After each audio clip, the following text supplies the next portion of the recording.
Hello board game brothers and sisters, I'm Adam Singer and welcome to another episode where I'll be letting you know of all the board games launching on Kickstarter and GameFound over the next week. And if you're new to the channel, we do this every week going over all the upcoming campaigns, so if you want to stay up to date, this is definitely the place to be. But before I get started, I do like to go over some new announcements and discoveries that I just found out about. I don't have a whole lot, but I do have a few mentions I do want to make. A lot of them based on video game IPs that you might be interested in, so I'm just going to list through these really quickly. I'm not going to get into a whole bunch of detail, but if you're interested in them, I will be covering them in a lot more detail in the weeks to come. So feel free to subscribe down below if you want to know more on any of these, or if you just want to stay up to date with the games to come. But the first one I want to mention is that Dead Cells is going to be launching on May 16th, and this is based on the video game with the same name.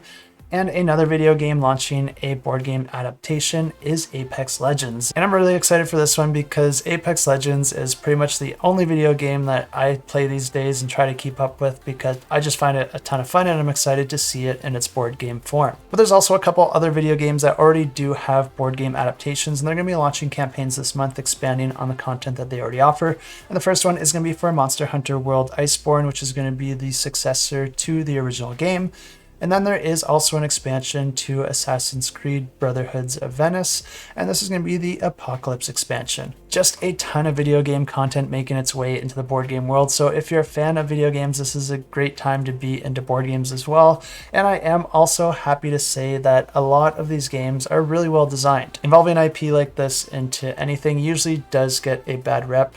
Oftentimes for good reason, because a lot of times that IP can just be slapped on without a whole lot of care or knowledge of the original content. But over the years, especially in board games, I'm just seeing this done better and better, getting really solid designers behind a lot of these games, and also taking a lot of care in involving the mechanisms that make all of these video games special, and then trying to incorporate that the best that they can into the board game adaptation. I do understand if anyone's first reaction was to roll their eyes as soon as they heard about any of these IPs being turned into board games, but I would suggest giving them a chance because you might be surprised with how good these games can actually be. And yeah, they still could be terrible, but in general, board games are just getting better and better every year, so you might be surprised. And the last big campaign that I want to mention that's going to be launching this month is for the expansion to Aeon Trespass Odyssey that I believe everyone's been receiving earlier this year. This is a massive game that has a ton of boxes if you're going all in, so just be careful with your pledges on this one. But if you're a fan of Kingdom Death Monster, this one is definitely inspired by that game, and you might like this one as well. Ton of content, ton of components, definitely going to be a little fiddly, but if that doesn't scare you away, I do still recommend checking out some reviews because there are a ton of reviews up already. It's definitely going to be expensive too, so you'll want to get as much info on this one as you can before you back it and be absolutely sure that this one is worth your money. As always, if you do like this content, I always recommend going over and checking out Board Game Co. because Alex and I do work together to put together these lists. I put out these videos every single week, going into detail into each of the games that are going to be launching, but then Alex puts one out at the start of each month, going over the entire month at a more high level, but he'll give you a really good idea of what the month has to offer, especially covering those heavy hitters. And Alex is also hosting a level up retreat in the month of July, so definitely check that out. I'll be attending, so will a ton of other content creators and a ton of people from the community. This one's going to be run in Connecticut, so if you are in the area or if it's easy to get to, definitely try to make it out, and feel free to reach out to me if you do, because I'm happy to hang out and try and play some games. But if you are planning to attend, you can save a bit of money just by using the coupon code Games for Everyone, and I'll give you $10 off on any of the tickets you decide to buy. Hope to see you there, but until then, let's check out the campaigns. And the first campaign we have launches on May 8th, and this one is called Classic Rally, and this plays 1 to 4 players and takes about 45 to 90 minutes to play, and this one is a competitive strategy racing game. And the way this game's played is at the start of the game, players are going to be taking turns placing out road tiles in order to form the main track, and these road tiles can have different checkpoints, hazards, or even service stations for players to take advantage of. The goal of the game is to pass through these 3 checkpoints and then be the first to cross the finish line, but this isn't going to be as easy as it sounds because there's going to be a couple things that will get in your way. First off, every time you land on a hazard icon, you're going to have to draw an event card, which is normally going to have some negative effects, but this can be mitigated by equipping your card with the proper features. But the hazards aren't the only thing to worry about because each round you're also going to be rolling a weather die, and that's going to dictate the type of weather that players are going to have to deal with.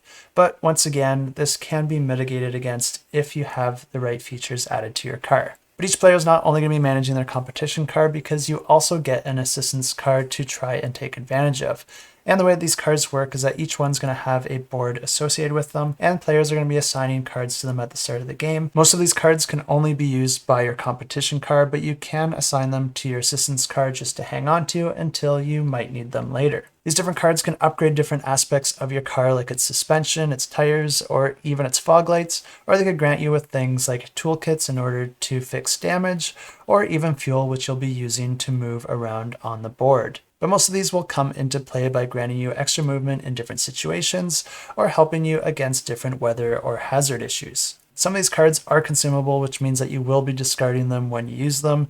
And of course, the needs for different upgrades might change depending on the weather or different issues that you have while driving your car. And that's where the assistance card comes into play, where you can swap out different features or grab those items that you're running low on. But in order to do this, you do have to have your assistance car and your competition car on the same space. Players are going to have to spend fuel cards anytime that they want to move their competition car, but their assistance car always does get a free movement, but you can choose to spend the fuel cards on your assistance car if you do want to move additional spaces. You'll be able to move both those cars on a single turn, and you can always choose which one you want to move first. And if either of your cars are running a little bit light, there is another way to get new cards added to that car's board, and that's by visiting the service station. If either of your cars is on a service station tile, you'll be able to draw new cards and assign them to the car that is located on that space. This is a great way to resupply your competition car right away, or to get new cards added to your assistance car. And that's pretty much everything there is about this game, but there is one more card that players are going to have in their arsenal,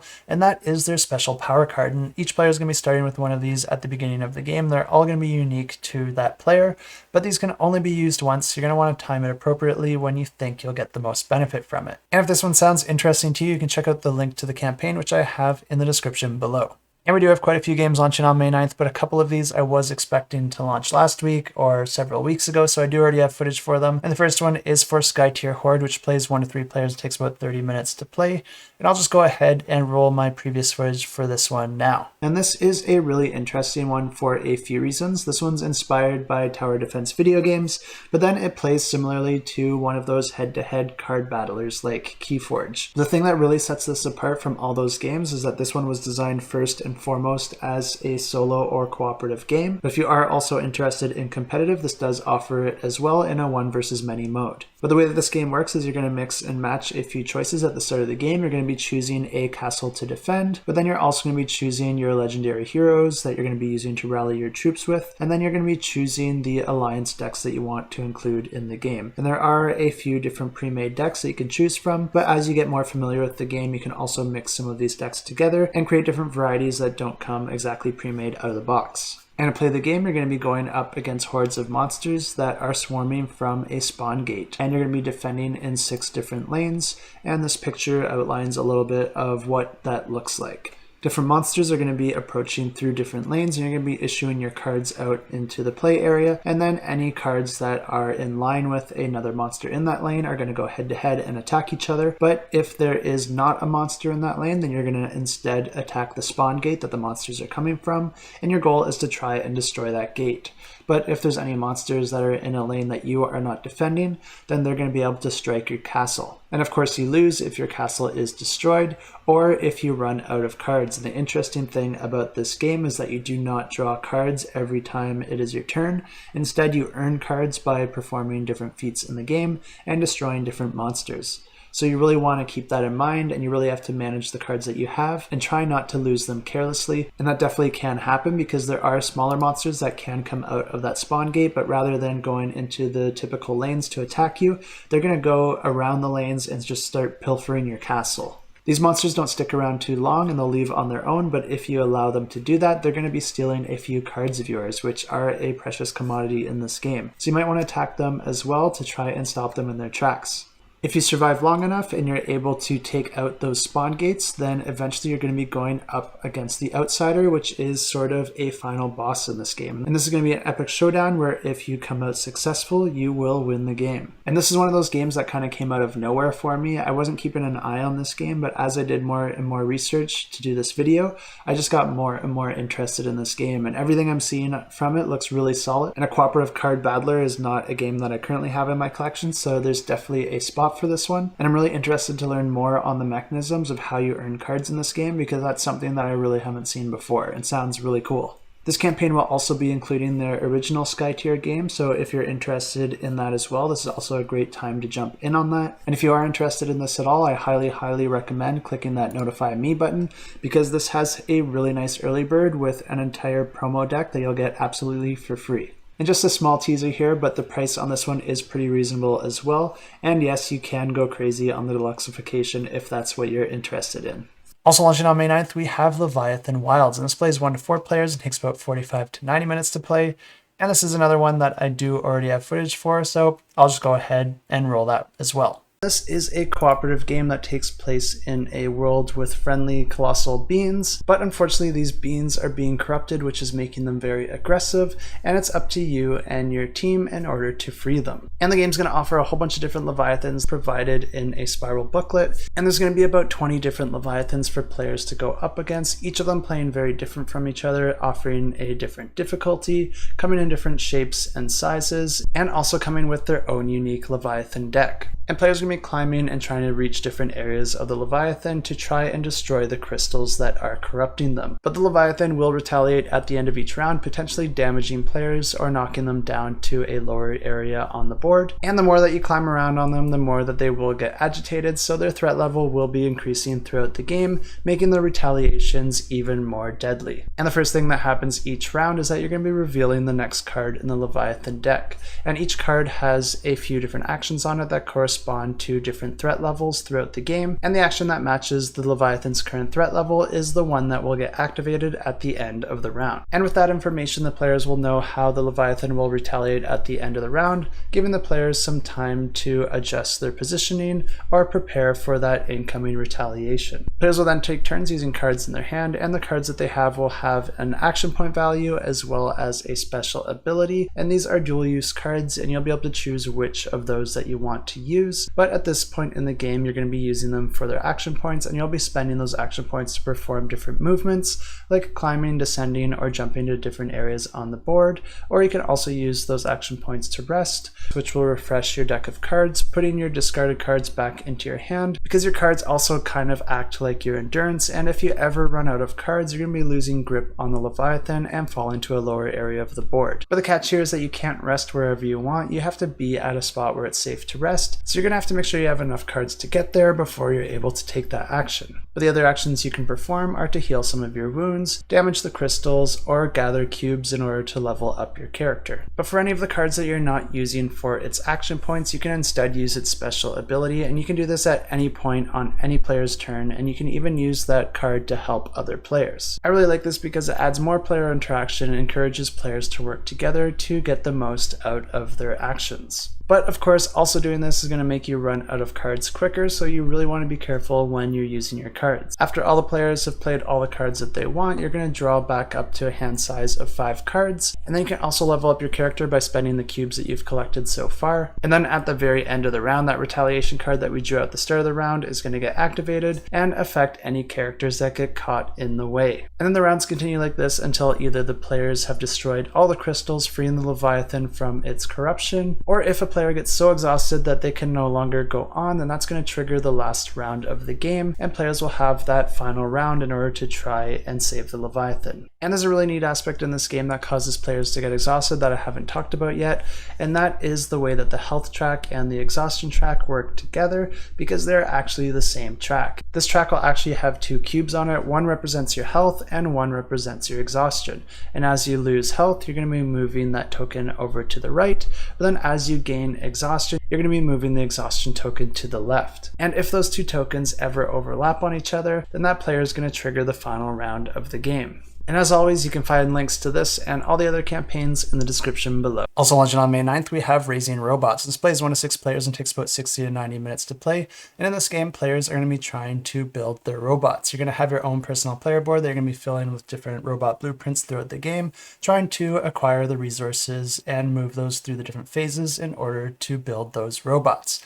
On your player board, you're also going to have those phases outlined as different action spots. You're going to have a meeple that's going to be moving through them in a specific order. And this one is going to be my own personal pick of the week. And there's a few things I really like about this game. I think it does a lot of things differently, but something that's really cool is that on your turn, you're going to be picking 2 cards. You're going to have an energy deck and you're going to have a phase deck. Each round, you're going to be revealing 2 of those energy cards randomly. And players are all doing this simultaneously, but these cards can grant each player personal energy that only they can use, but they can also grant shared energy that will go to all players during that round. But after each player has drawn those 2 cards, each player is also going to be choosing 2 phase cards from their phase deck in order to assign 1 to each of those energy cards. You're going to be assigning these face down, but then once all players have assigned their cards, you're going to be simultaneously revealing them. And then each player is going to be gaining the energy plus the shared energy for each phase that was assigned to those cards. But the catch here is that you can only spend that energy to the phase that was assigned to it,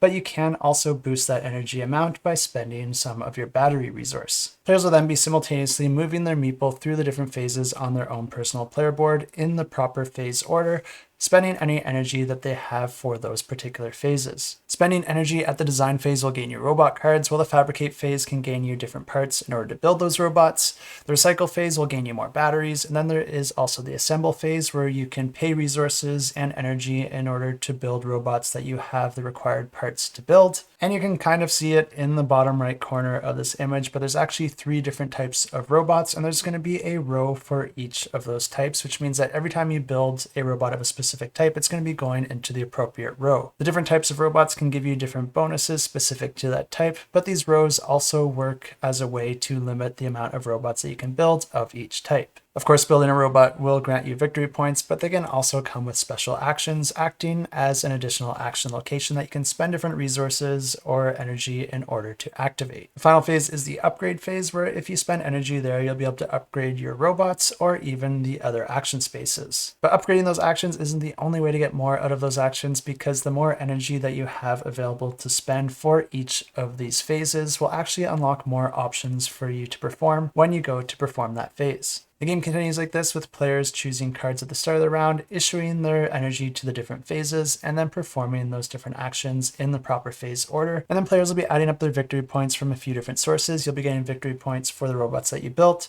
as well as any objective cards that you're able to complete, any victory points that you gained throughout the game, and then, of course, any leftover resources will convert into victory points at the end of the game. So just having resources and cards also does have a benefit towards your victory points. The player with the most victory points at the end of the game wins the game. And if you want to know more about this one, I do have links to the campaign and you can check it out in the description below. Also launching on the 9th, we have Merit. And this plays 2 to 4 players and takes about 20 to 60 minutes to play. And this one is a competitive strategy skirmish game. And the way that this game works is that each player is going to be trying to win the game in one of 2 ways. You can either be the first to wipe out all of your opponent's team, or be the first to control 3 designated targets at the end of your opponent's turn. Each player is going to get 3 turns in a round, and you're going to be alternating back and forth performing those turns. And on a turn, you're going to have 3 energy to spend on various actions. The basic actions are to move around on the board or gain influence in those target spaces. And gaining influence, like I said, does help you win the game if you're able to gain control of those 3 target spaces, but they also allow you to unlock your special abilities faster. But the final action you can perform is a little bit less basic, because it's going to allow you to perform your unlocked special abilities. And this is what you're going to be using primarily to attack the other players or to perform various special actions. And an interesting thing with this game is that you'll be able to control a bunch of different heroes on your team, and they're each going to have different abilities, health, and energy capacity. And the reason that the energy capacity is important is because that only gets reset every round. So even though you are able to spend 3 energy per turn, you're going to be limited with how much energy you can spend on each character, because they do have their energy limits. And if you spend too much energy on them, you won't be able to activate them again until the following round. The first player to defeat the enemy or control 3 of those target spaces is going to be the one to win the game. And if you want to know more about this one, you can check it out, and I have links in the description below. And also launching on May 9th, we have Paleo Payout, and this plays 2 to 10 players and takes about 20 to 30 minutes to play. And this is a set collection game where players are going to be trying to collect different treasures and relics in order to score the most victory points. Players are going to be drawing cards from a shared deck every round, drawing things like fossils, relics, and rare insect cards. And these cards are going to grant different point values, special effects, or actions that players can perform on their turn.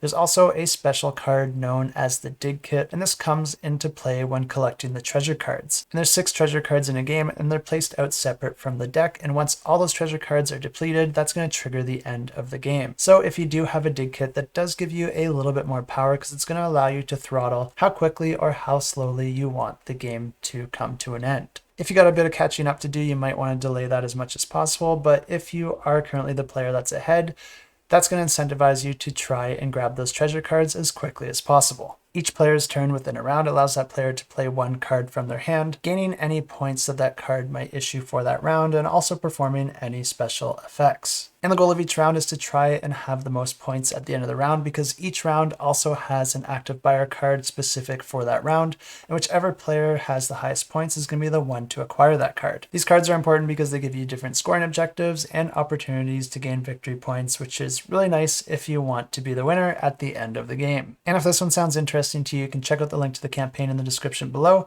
where you can click to get notified. Also launching on May 9th, we have the next campaign from Board Game Tables, and this is going to be offering you 4 different trick-taking games that all play quite a bit different from each other.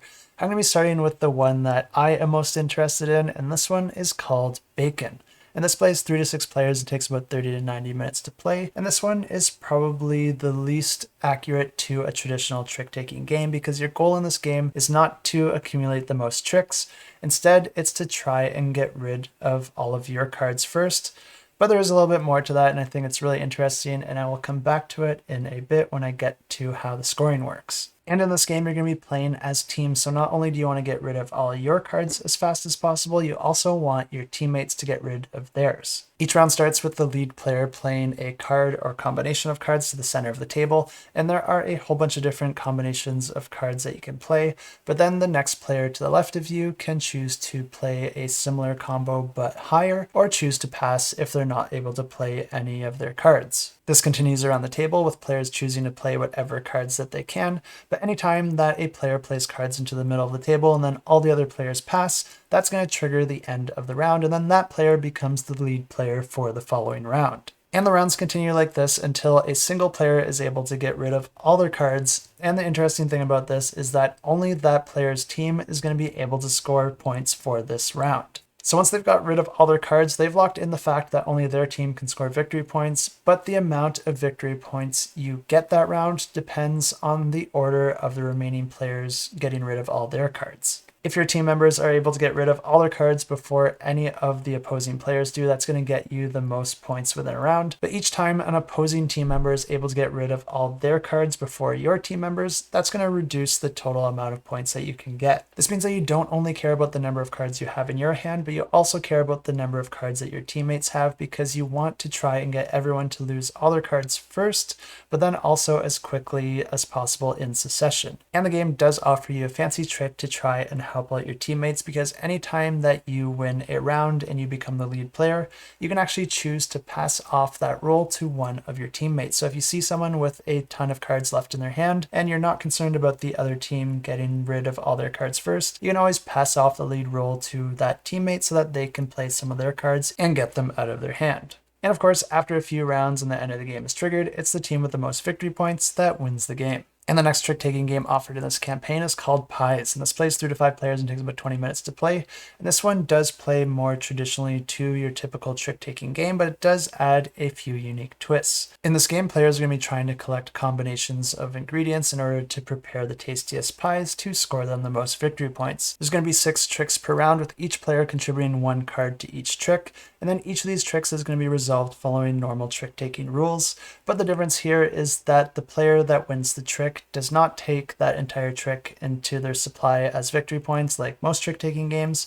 Instead, each of the players is going to be ranked based on the highest value cards that they contributed. Players will then be able to draft a card from that trick in the ranked order, and players are basically trying to gather the appropriate cards that they need in order to create different sets in order to score the most victory points and make the tastiest pies. Some of the cards will also have special abilities that you can take advantage of as well, and whichever player is lowest in the rank will also get an additional plum card added to their supply. This is just a bonus card, but it doesn't come with any special abilities. Some of the abilities will allow you to steal cards from the other players, while other abilities can help protect you from that.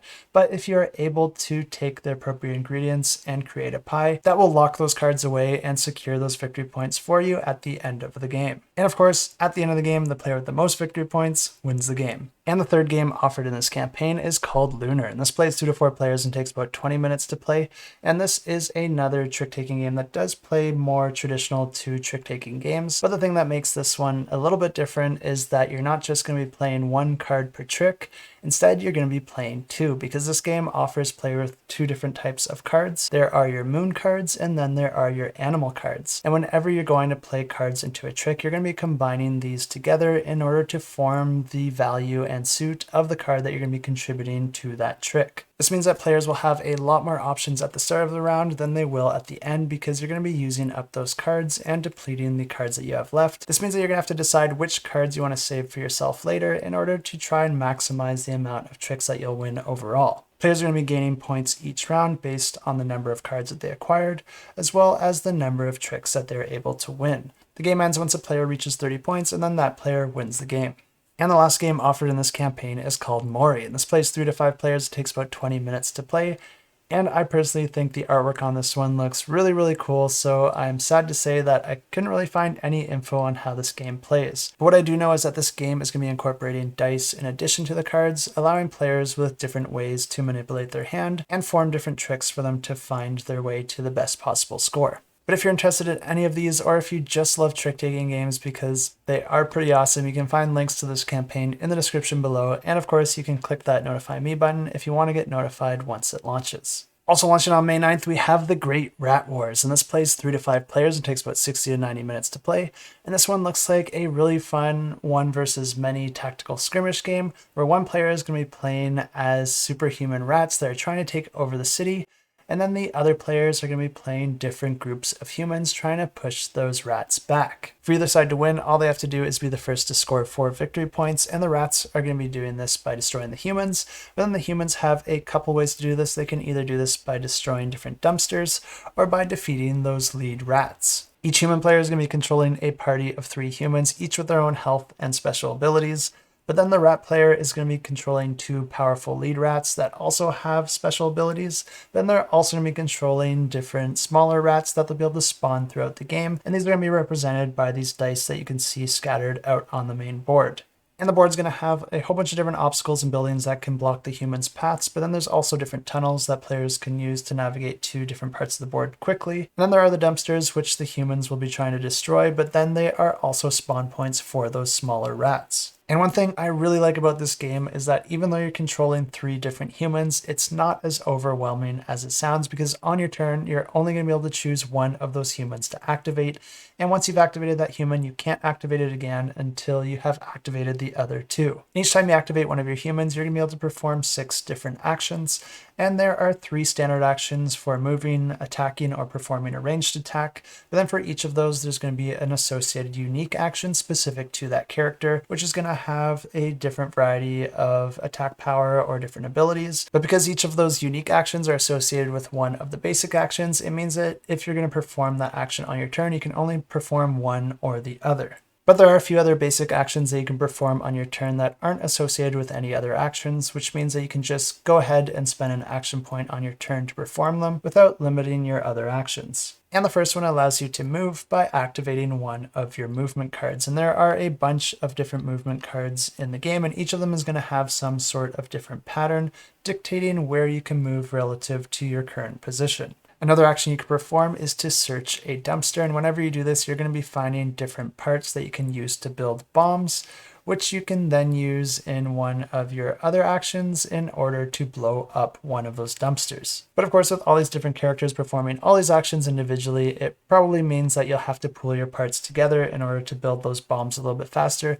So the final action you can perform is to perform a trade action with any character that is adjacent to your space. But your options don't stop there, because there are two more limited actions that you can perform, because in order to perform these actions, you're going to have to spend special cubes in order to activate them, and you're not always going to have those cubes available. And this is your ultimate ability action, which is going to perform a really powerful action. And the other one is the last stand action, which prevents you from going below 1 health for the entirety of that round. So if you're in a really bad situation and you think you're probably going to go down in that round, it might be worth sacrificing one of those cubes in order to perform that last stand action to make sure that you don't go completely to zero, even though you will be in a pretty vulnerable state from that point forward. And that's pretty much how a turn goes for an individual human player, but this is a 1 versus many game, which means that you are working with the other human players. And something that's really nice here is that you do have a lot of opportunity for teamwork, because there's no set order that players need to perform their actions, and they're all just performing them simultaneously. So if you want someone else to perform certain actions before you continue with yours, you can always work that out and try to work together the best you can in order to take out all those rats. But then we do get to the player's turn who's controlling the rats, and they will be able to move all those smaller rats around out on the board and even spawn more rats by different dumpsters. But then it's those 2 giant lead rats where things get really interesting, because they are a lot more powerful. They also come with their own special abilities,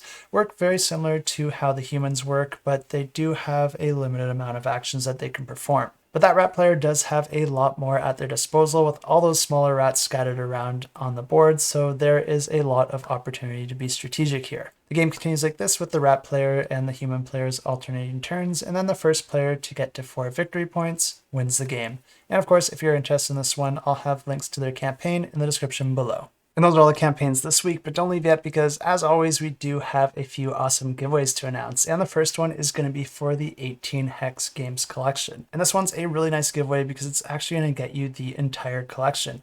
If you're interested to know which of these I think look the coolest, I think they all look really, really interesting, but my 2 favorites of the bunch is ISO and Flippa here side by side. So if you're interested in this campaign and you're wondering at which ones to check out first, those are the 2 that I highly recommend.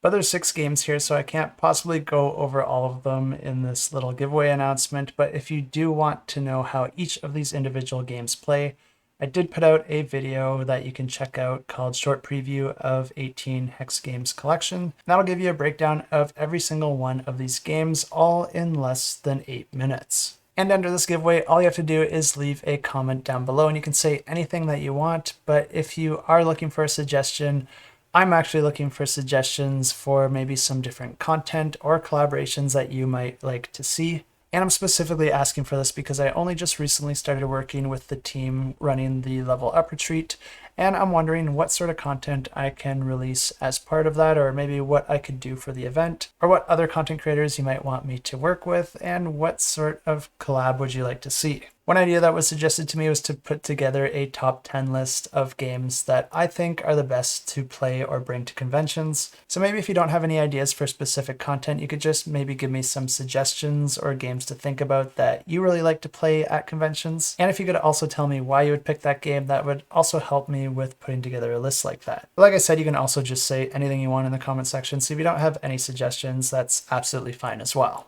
And the next couple giveaways are going to be running over on the Discord, and the first one is for Elimino, the card game. And this is a push your luck set collection game where you're trying to be the first to collect a certain sequence of cards. The cards come in different numbers and different colors, and you're going to be betting your rows of cards matching the same color in order to try and acquire more cards into your hand. But if your bet doesn't go through, you're going to be losing that entire stack. And to enter this giveaway, all you have to do is check out our Discord in the description below. Head over to the giveaways channel and click the little emoji underneath that giveaway. That'll get you automatically entered into that giveaway, which will be drawn at the end of the following week. And the next giveaway run over on the Discord is going to be for a pledge for Swirling Heroes, and this is a simple competitive card game where each player is going to be controlling cards of a specific color. Each of these cards is going to have numbers around the perimeter of the card, and you're going to be placing these cards into a tableau, forming the tableau from the cards that players play. But in order to play cards into the tableau, all the numbers on the side have to match any cards that they are connecting with. But what's interesting here is anytime that you do this, all the cards that are adjacent to it then rotate 180 degrees. This is going to change up the board, but it's also important to note because the total victory points that everyone gets at the end of the game is equal to the numbers on their card that are on the outer perimeter of the tableau. And the player with the most victory points at that point wins the game. And once again, the exact same thing here, just head over to the Discord in the description below and you can click that little emoji underneath that giveaway. That'll get you entered to the giveaway, which will automatically be drawn at the end of the following week. Good luck in the giveaways, but now let's go ahead and draw the winners for last week's giveaway. And the first one was for a pledge for Pioneer Rails. And to draw a winner here, I use this fancy application here. All these extra names down here are bonus entries for my Patreon subscribers. If you appreciate this sort of content and you think I deserve it, I always do appreciate any support towards making all these efforts just a little bit more sustainable for me. Of course, if you're not able to do it, I still will survive, but if you're looking for other ways to show your support, you can always like and subscribe because those also do help the channel and they are absolutely free. But I do like to try and give something back to those of you that are able to support on Patreon. So I do post weekly posts in there of the different games that are coming up and my thoughts on them. And then I also do offer these extra entries into these giveaways. Let's go ahead and draw the winner for Pioneer Rails. So let's draw those comments and draw the winner. And the winner is Erwin Sloof, and this is one of our Patreon subscribers, so congratulations, Erwin. I'll reach out to you and let you know that you won yourself a pledge for Pioneer Rails, or you can just reach out to me at adam@shelfclutter.com. And the next giveaway we had was for a pledge for Tactigon, and we're going to do the exact same thing here. Let's grab those comments and draw a winner. And the winner of Tactigon is Gary Brightson, and this is another one of our Patreon subscribers. And I am aware of the criticisms that most of these giveaways do end up being won by my Patreon subscribers. I do have an algorithm in the way that these names are generated to try and balance that, but I made that years ago and the Patreon has grown since then, so things are slightly weighted in their favor. I think on average right now there's about a 1 in 10 chance that the winner will be drawn from those YouTube comments, but it does depend on how many comments were added to the video, so it does vary from video to video. But I do want to make some improvements on this. It's just going to take me some time. And the way that I want to do that is by allowing Patreon subscribers the option to opt in a giveaway so that everyone isn't thrown into a giveaway all at once like I'm doing right now. And for the Patreons that do want to be entered into every single giveaway, I think I still will give an option for that. But I know a lot of the members would be interested in only opting into the ones that they're most interested in. So the overall number of entries per giveaway would be reduced quite a bit, while still not debilitating the benefit of being part of the Patreon. But it is a lot more work than it sounds, but I just want to let you know that I am thinking about it and I do have a plan and I will get to it eventually. But that is everything I have for now. I hope you enjoyed the episode, and as always, thanks so much for watching, and until next time, keep that shelf cluttered and the table full.